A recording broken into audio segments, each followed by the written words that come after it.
नमस्कार नमस्कार नमस्कार. आठवले म्हणून पाठवले. आत्ताच्या आठवड्याभराच्या सध्या घडामोडीवर मला एक कविता आठवली आहे. बायकोने पॉडकास्टमध्ये उडवली एका नवऱ्याची खिल्ली. कारण त्याचं नाव सदा वरती आणि त्याची बायको त्याच्या बोलण्यावर सदा हलती.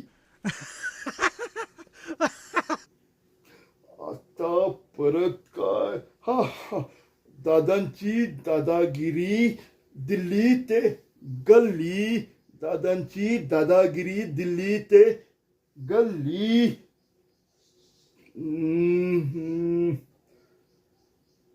इथेनॉलवर मोठी झाली गडकऱ्यांची पिल्ली. बस बस बस.